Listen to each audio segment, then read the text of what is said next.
We are back talking NFL 2026 offseason. And of course, you are looking and listening to Proline TV, the Ourlads Football Network. I'm your host, Greg DePalma. The Cincinnati Bengals.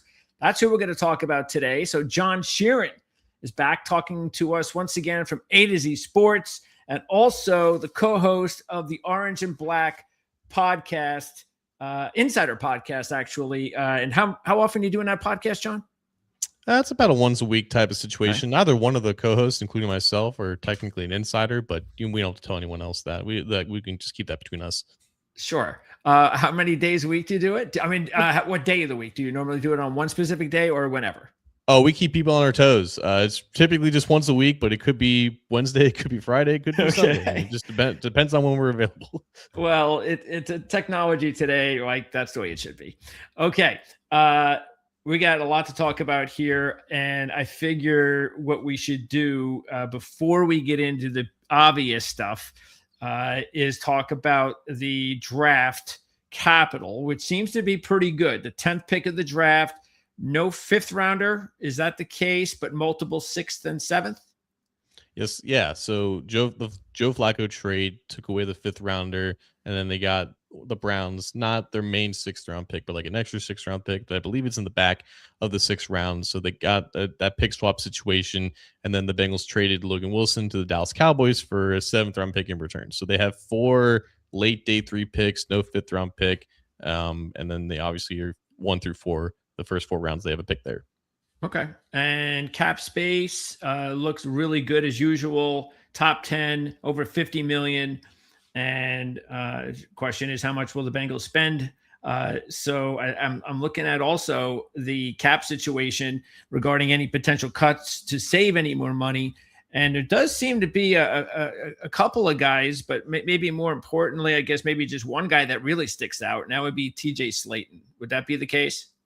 Yeah, Slayton and BJ Hill are kind of listed right now as like the 2 potential ones. I don't necessarily agree with BJ Hill. Yeah, that's why I didn't mention him. I didn't think so. Yeah, okay. Just in terms of guys who are, at that age, a position that the Bengals are definitely going to look to add to or try to improve.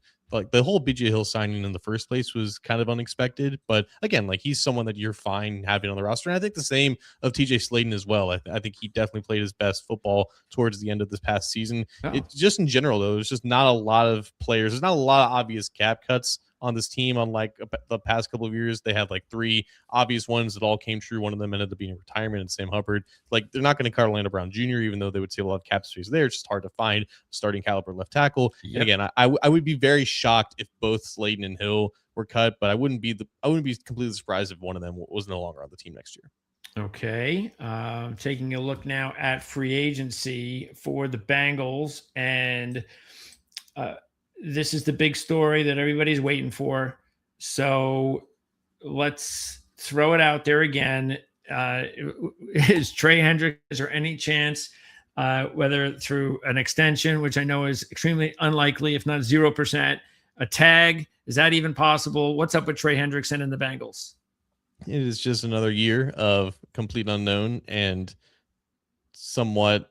I mean, I wouldn't say what's happening now is there's any animosity, but I think the Bengals know that they do not want to get into another negotiation war with a player that just wants a deal that the Bengals just aren't willing to offer. Whether that's right or wrong, I happen to think that the Bengals are in the wrong here, but clearly they don't see eye to eye. That hasn't been the case for the past couple of years, ever since they gave him the 1-year extension, which was the whole reason why he was under contract last year in the first place.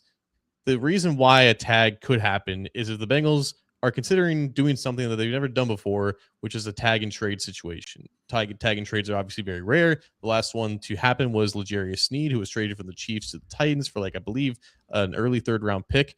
That is what the Bengals would hope for. And like that's the best case scenario here. I don't think that they're going to tag Trey Hendrickson with the expectation that they want him to play on the franchise tag. I think that they saw what happened last year, him sitting out the entire offseason. It was yet another distraction that the Bengals dealt with. They dealt with one with T. Higgins the year prior. They dealt with Jesse Bates being distracted as well before he was even placed on the franchise tag. It's just been constant with these issues, and I think the fact that Trey is coming off of a very injury-filled season. He only played 7 games. The team wasn't very happy with him electing to have season-ending surgery before the season actually ended. They were waiting for him to come back. It's just not the best relationship, and I just don't think that they're going to see him being worth the $30.2 million franchise tag that it would cost, obviously, tag him. So what they're going to do is that they're going to go to the NFL scouting combine here in a week. They're going to ask around to see what other teams, interested teams in Trey Hendrickson will be willing to offer them in the form of a 2026 draft pick or two. And then if they feel like there's enough of a market there in order to, actually get a trade out, then they will probably place the franchise tag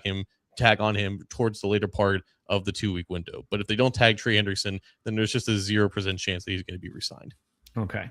All right. So that sounds great to hear. We got that. See, that's why John's here on the program to let us know these things. Let's take a look at the rest of the free agency class for the Bengals. Nobody's got the star cachet that Hendrickson has, of course.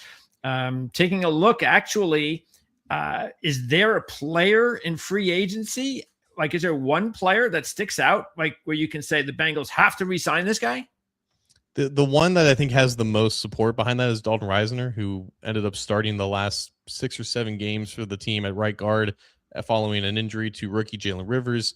Risner was signed really late in the offseason last year, but he probably should have been signed a lot earlier. He was a very obvious fit for what they needed, just a stable starter at right guard. They tried having Lucas Patrick be that for them last year. They signed him early in free agency back in March last year, and Risner ended up just still being available in the later part of August. So they brought him in basically to round out the offensive line room, and then by the time the middle of the season came around, Jalen Rivers wasn't playing particularly well. Lucas Patrick was hurt for most of that. Dalton Risner ended up being their best option, which, again, was very predictable considering who the player that he's always been compared to the other options, right? So Risner played extremely well, even better than what he previously did with the Minnesota Vikings for a couple of years. And he just really fit along with the offensive line, right in between Ted Karras and Amarius Mims. And he's a guy that's never really made more than like $1.5 million in a year. I think 1 year he had like a $2 million contract. He's going to be 31 years old. He fits really well with what the Bengals do as a pass protector. It just makes all the sense in the world for them to bring him back. So again, he's not going to cost very much. He will probably accept a Bengals type contract. I think that deal probably gets done before free agency. And aside from maybe Joe Flacco, he's probably the highest priority to re-sign on the team. And that pretty much that's the offensive line for 2026, correct? Yeah, it should, because Dylan Fairchild played phenomenally for a third-round rookie. Ted Karras is under contract for another year. He was really good in pass protection, and they like what they have at their tackles. Okay, next up, really, I guess we'll throw in Noah Fant. Bunch of tight ends, so playing time. Really surprised to see that Drew Sample led the tight ends in snaps. What was the reason for that? Is that because he was also, did he play a little fullback? Was that part of it? It is a question that a lot of fans have been asking because Drew Sample doesn't really do anything particularly well. The team just really feels like he's dependable. He's a great teammate, great guy in the locker room. And even his best attribute, which is blocking, like I don't think he's particularly like he's not great there. Like he's average. He's decent. And he's a guy that you don't mind having on the roster, but he's technically their starting tight end, which it's like they can do so much better if they really wanted to invest in that room. But aside from Mike Gesicki, who's not really a tight end, he's more of a slot receiver. They don't really put a lot of resources in that position. They never really have. So Drew Sample is here for at least another year. I don't expect him to get cut. I don't expect anyone to really challenge him as a starter. Oh, will they bring Fant back, you think? Probably not. Unfortunately, with Noah Fant, like the talent and the upside was definitely there. I definitely supported them signing him in the early part of training camp last year. He had 3 fumbles that were returned for a touchdown. Like the optics of him being around is just like like it's extremely rare situation. He had some quality, decent outings in there when Mike Gesicki was hurt and Joe Flacco was in that quarterback. Flacco obviously was really productive in his short stint with the Bengals. So like it wasn't all bad necessarily, but I don't think that they're like really pressed to bring him back. Maybe he comes back on a minimum deal if he can't get what he wants in the open market. What's the health status of Eric All? No one really knows. He retore the same ACL that he tore at Iowa in 20. So he tore the ACL in 2023, and then he retore that same one in 2024, and it required a double surgery, which is why he was out for not only the rest of 2024 but all of 2025. So he's on track to being healthy for the offseason program and training camp at the very least, but no one really knows what he's going to look like. He's going to be in his 3rd year, coming off of yet another catastrophic injury. at that point, like, you don't really know what his athleticism and his power and his strength is going to be like. So I think they count on him being on the offseason roster and seeing what he can do in camp, but I don't think that you can necessarily count on him being a guy that can supplant Drew Sample in terms of snaps.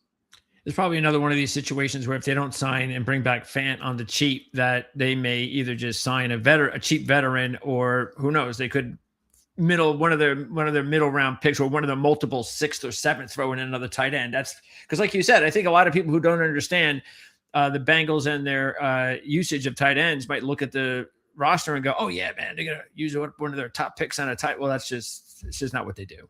So. Yeah, I wouldn't necessarily, like, if the guy from Oregon, I don't remember his name off the top of my head, but he's a consensus first round pick. Like, I don't think that's the worst idea necessarily. Again, because you have so much money tied up in your receivers, like for a first round pick at tight end, Kenyon Sadiq, he's a really good prospect, and I think he would add something to that room that they don't have. So I think it's an underrated need, but it's just one that the Bengals just don't seem to prioritize very much.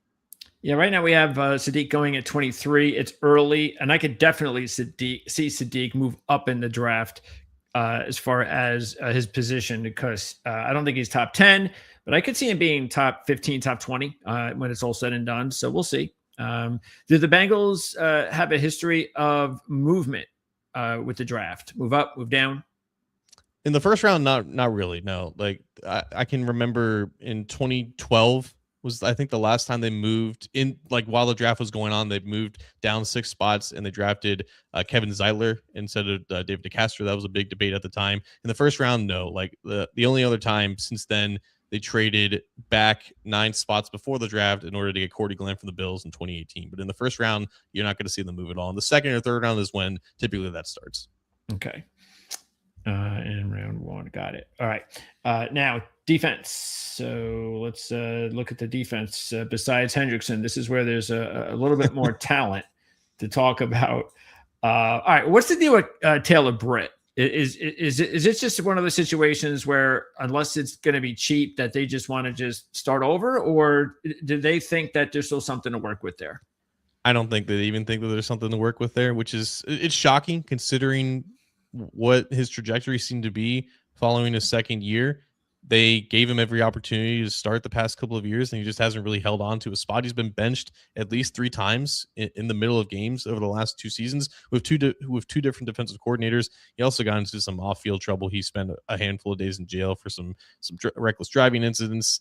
It just seems like for the past couple of years, his head has not been really focused on where it should be, and that's led to extremely inconsistent play. And I really do think that a fresh start here for both sides is what they're going to do. So I'm not even sure they're going to offer him a contract, to be honest with you. All right. And there's 4 other DBs. To Jalen Davis, is he going to resign? Jalen Davis has unofficially resigned. So he agreed to terms, I think, last night, and he will officially put pen to paper later this week. Okay. So what about the other guys in the defensive backfield? Geno Stone, is it also time to move on from him? Yeah. 100%. Again, another situation where I don't think a contract will even be offered here. Maybe if he wants to play on a minimum deal and be a backup, maybe. But I think he sees himself as a starter, and the Bengals are not going to see him as a starter anymore. Yeah, I don't know where that'll be, but all right. Yeah. Anderson, Wilson, can those guys? Should either of those guys come back? Yeah, Tyson Anderson is one of their special team staples. So if he wants to come back on a minimum 2-year deal to be a special teamer, I think that's probably on the cards. And I think along the same lines with Wilson, again, just someone that can have depth there, especially if Taylor Britt leaves. Okay. All right. How about Joseph Asai? What, did he elevate his play this year to get him a contract? I think his play was basically the exact same as it has been for any of the years that he's been healthy. And it's not bad, right? Mm-hmm. I think Joseph Asai is fine to have as one of your defensive ends in a rotation. He was given the opportunity to be a starter and kind of advance himself and really show a little bit more, which is why I think if the Bengals do offer him a contract, it'll be very similar relative to the cap's growth. So it could be like a 1-year, $8 million deal or $9 million deal. Last year was 6.5. But I think at this point in his career, he's 25, 26 years old. He's got a really aggressive agent in David Mulugeta. I think he's going to be looking for something more long-term, and I'm not sure the Bengals necessarily see that or have seen enough growth out of him in order to get that. But it could be a situation like again, this time last year, I was not expecting BJ Hill to come back, particularly because of his age, but he was just kind of the same player. But if the Bengals see the rest of a very saturated defensive end market not work out the way that they want, and Joseph Osai is still there, I could see a scenario in which they bring him back. But I do think he's going to be looking for more than what the Bengals are probably going to be offering. Yeah, edge rushers, they're not as valuable as offensive tackles because they don't get out there very often, if ever.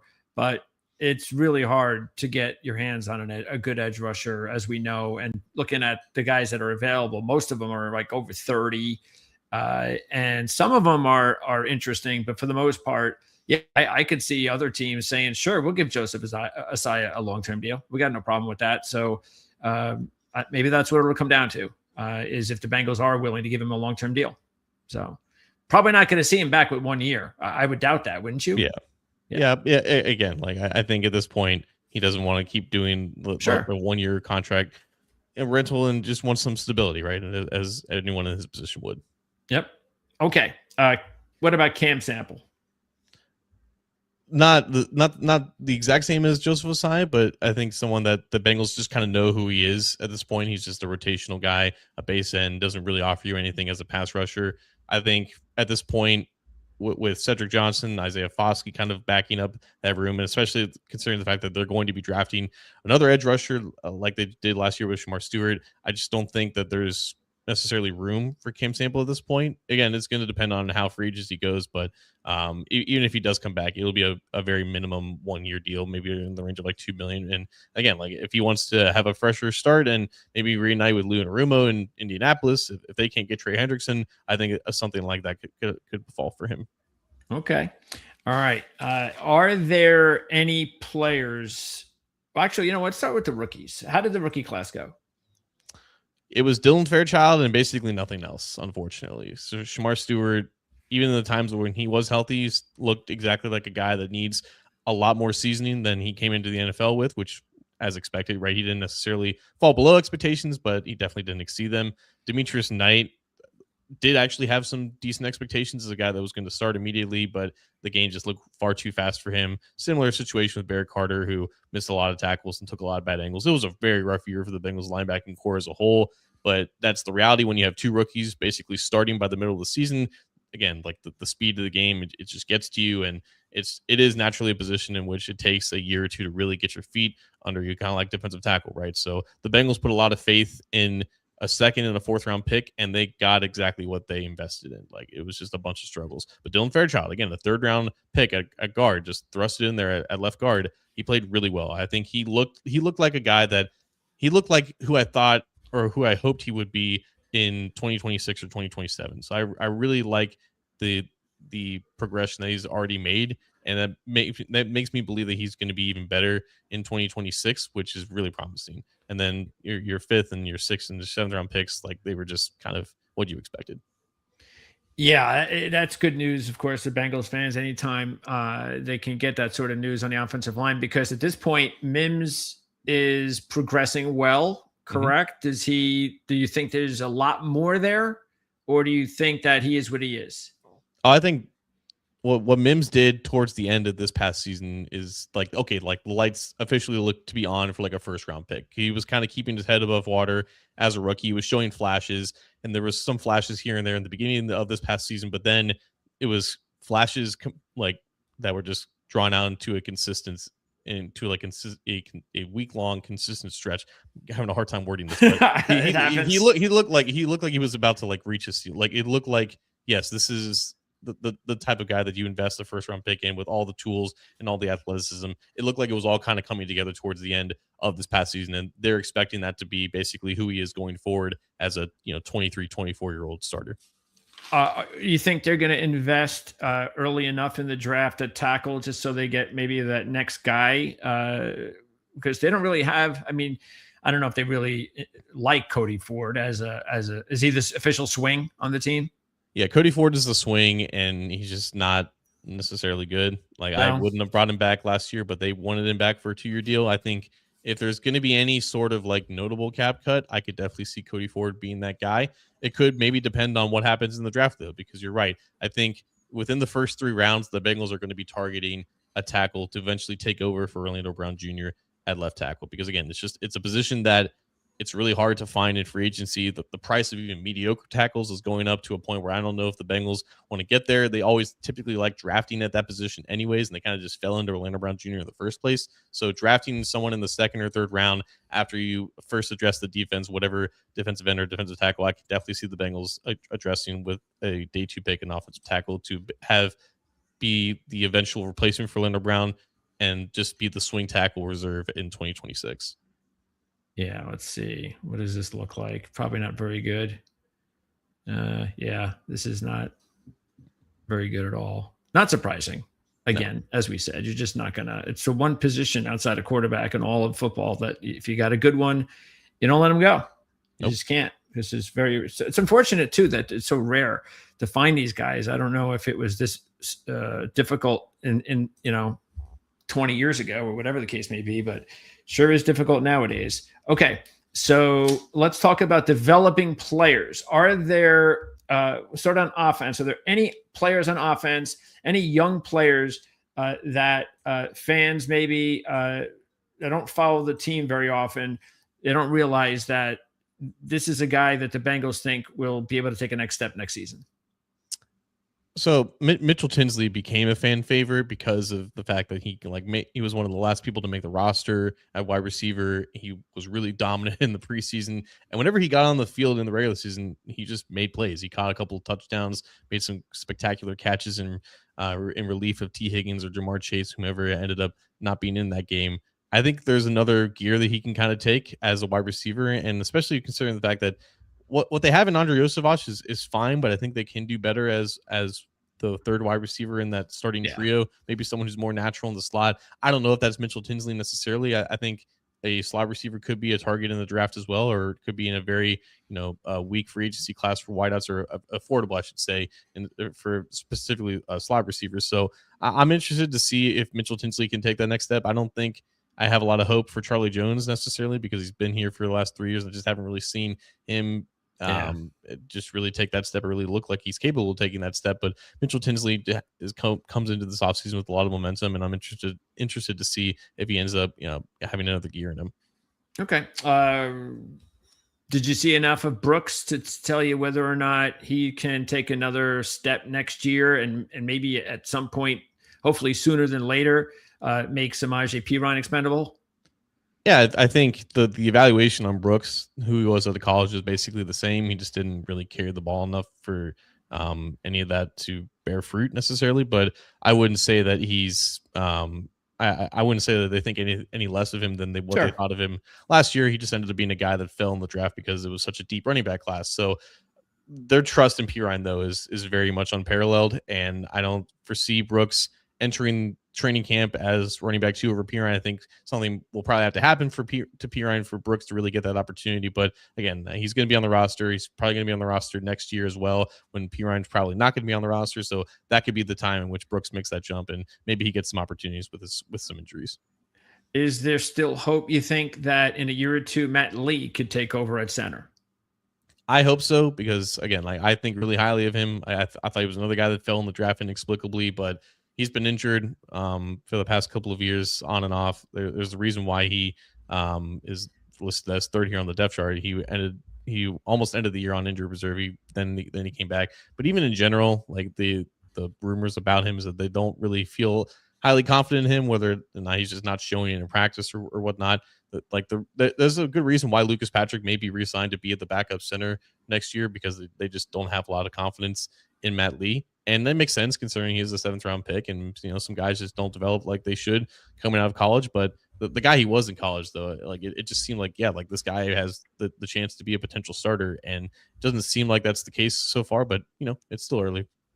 Okay. And let's see what's now. Let's move over to the defensive side. Same question. Give us any, if possible, young players that could take that next step.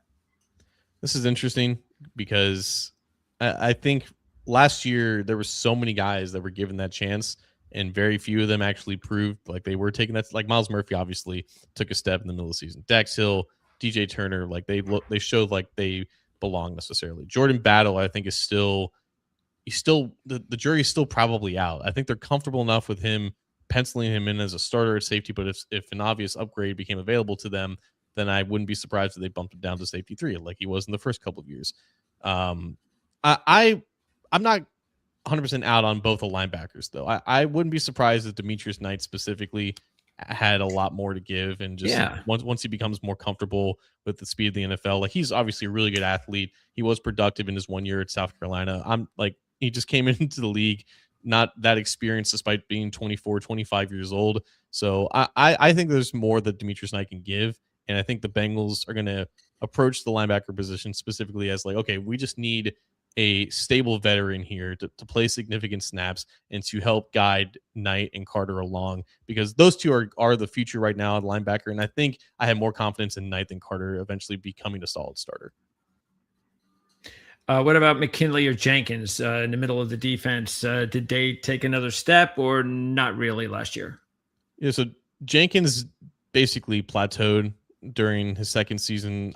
There just wasn't enough that you saw as a pass rusher. They're trying to make him this penetrating 3 technique, and it's just not necessarily his game. It wasn't his game at Michigan, as you know very well, as someone who watched him in college.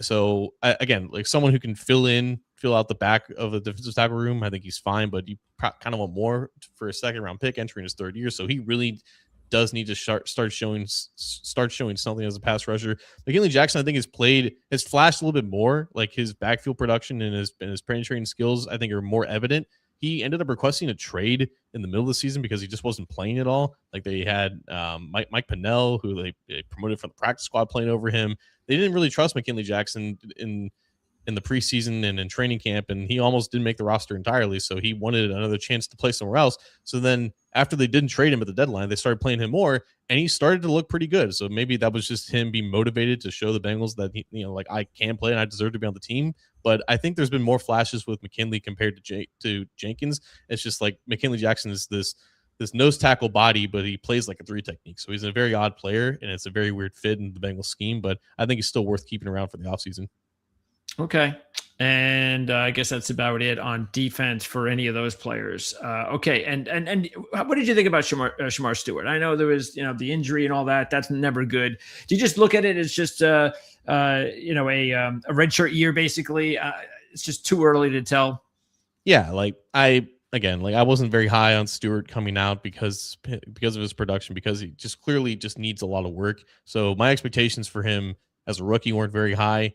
And it's just someone that I don't expect, even in 2026, even if he's fully healthy, I'm not expecting a starting caliber player. I think Myles Murphy is literally just the blueprint of what you hope Shamar Stewart becomes, because Murphy didn't start really bearing fruit until the middle of his 3rd season. And now he's looked at as someone who is going to be an unquestioned starter for a defensive line that needs as many starters as possible. So with Shamar, like the explosion is there, the power is there. I think there's definite upside in him being moved towards the interior of the defensive line on passing downs at defensive tackle, especially because the Bengals don't really have that as a true defensive tackle on the roster. So there's a role for Shamar Stewart to be on the field on passing downs and just use his speed to power to his advantage and just try to create disruption like that. When he's healthy, I'm confident that he can do that. But in terms of winning one-on-one situations on the edge, I'm not there yet. And I don't think he's going to be there yet really until maybe 2027. You mentioned Cedric Johnson. Is he somebody that can now get into the mix as far as a contributor, which is pretty good for a 6th rounder? Yeah, like I think he's on track to stay on the team, and like you said, for a 6th rounder, that's typically all that you ask for at that point. I think he's like the perfect final defensive end of this group, someone who has a little bit more bend than you expect, but also a pretty decent athlete. And yeah, when he's had the opportunities to rush the passer, he's kind of surprised. So I think he's worth keeping around and worth being like one of the final active guys on game days. Okay. Let's now get to the official needs for Cincinnati this offseason.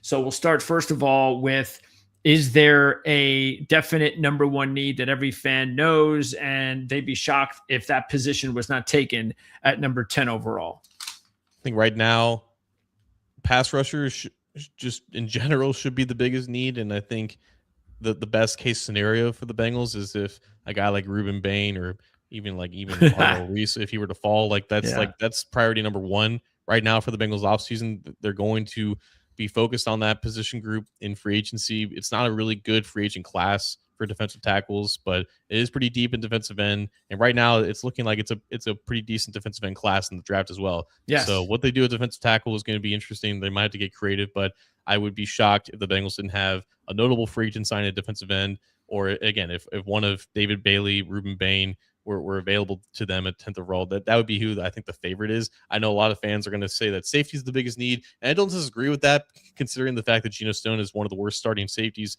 in the NFL, and it's been such a weakness ever since Jesse Bates left. But right now, it's Caleb Downs as like your ideal target for that position, and I think the Bengals are probably going to end up signing a starting caliber safety, and again, another really deep free agent class at that position. So I'm not expecting that to be a huge need when the draft comes around. Whereas again, it's really hard to sign free pass rushers in free agency, and that's been an area where the Bengals have not been shy at drafting early in the draft. Yeah, it does look like there's momentum for Caleb to be a top 5 pick, as well as I think he should be. Now, again, we don't normally see safeties chosen at high anymore, so I'm still kind of questionable on how that's going to go. But hey, I hope so. I think he deserves it. He's that talented. I don't think the Bengals will get that lucky that he'd be available at 10, but I guess you do never know. So you've got edge number 1. So does that mean defensive tackle and safety are kind of 2-3?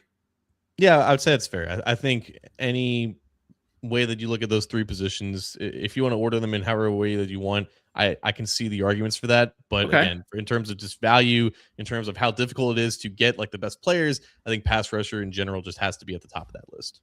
All right. Now let's talk about the remaining needs for the team. Give a couple more of the position needs. Yeah, so linebacker has to be there too. Like they can't just not touch the group after what happened last year. They can't have both Knight and Carter as these unquestioned starters. You need at least some veteran presence there, and I think that will come in the form of like an affordable free agent. So right now you have all 3 levels of the defense that needs attention, and that's to be expected considering how terrible the defense was last year. I think Jalen Davis coming back at pencil him in as your slot corner, as your starting slot cornerback right now. I think that's the expectation. So that's not that glaring of a need. So a cornerback, they're pretty much set. They're going to have discussions with Dax Hill and DJ Turner about extensions. And that really just leaves the offense in terms of where they're at right now. If they don't bring back Dalton Reisner, right guard becomes arguably one of their biggest needs. But again, it's very much presumed that Reisner will be affordable and he can be brought back. So other than that, if they want to upgrade over Drew Sample at tight end, that can be considered a need, and just swing tackle just because Cody Ford is just not there, and they need an answer for the future. Okay, so because you're right. I mean, even though they need another linebacker, that's going to come via free agent. So once they get to the draft, maybe unless they sign a couple of veterans, it's still possible that tight end or a swing tackle. All right, so you mentioned Jalen Davis at the nickel. Does that mean with Taylor Britt gone that it's going to be Turner and Hill on the outside and Davis on the inside? Yes, because that was a trio that worked really well at the end of this past season. I think Dax has played his best football in general as a boundary cornerback, and DJ Turner probably should have been a Pro Bowl last year at that position. So they love both those guys on the outside. And then again, at safety, you're looking at potentially 2 upgraded, at maybe even 3 overall free agency draft. I would say 1 for sure. Duke Tobin did mention Jordan Battle as someone that they want to build around, so I think that makes Battle safe for now. Okay. But again, like if the scenario happens in which they sign a safety to start to replace Geno Stone and Caleb Downs is available and he's their best player on the board, I don't think they would pass up Caleb Downs, and at that point, obviously, you would just slide Jordan Battle under them. So that's the scenario in which 2 would come into play. Okay. Otherwise, how's special teams looking? Pretty good. William Wagner was fine as a rookie long snapper. Ryan Rico made a jump as a punter in year 2, and Evan McPherson kind of came back to what they expect him to be after having a down year. So special teams, no complaints. And Charlie Jones does. I know he's good for a kick return touchdown every year. So that's pretty much he's locked in there, right? That's his job. Yeah, because again, you can't really count on him as a receiver, but he's under contract for another year, and he's pretty decent as a kickoff returner. All right, John, I appreciate your time as always, and we'll be looking out for your next podcast on the Orange and Black Insider podcast. The link is in the description of this video, so you can check that out. John's just going to hold back when it's going to be available, so that's why you need to subscribe So you'll be informed whenever it is, and it'll hit that bell. That'll make it easier for you. And of course, we also have a link in the description for your content at AtoZSports.com. So again, thanks a lot, John. I look forward to at least getting a chance to talk to you after the draft when we can take a look at as a whole to see how the entire offseason went for the Bengals. Absolutely, Greg. Thanks for having me on. Thanks, John. All right, that is John Sheeran talking Bengals here on Proline TV, the Ourlads Football Network. We have another one of these offseason discussions coming up later today. It's actually going to be at 9 o'clock tonight. If you're watching live, we are at 4:37 p.m. Eastern. At 9 Eastern, Travis D. Holmes is going to be with us to talk about the Jacksonville Jaguars from BigCatCountry.com. Travis was with us to start the 2025 season. That was his first. That was the first time we interviewed Travis. So a nice little synergy there for the Jags. They've been struggling the last few years. So Travis comes on and Jags make the playoffs.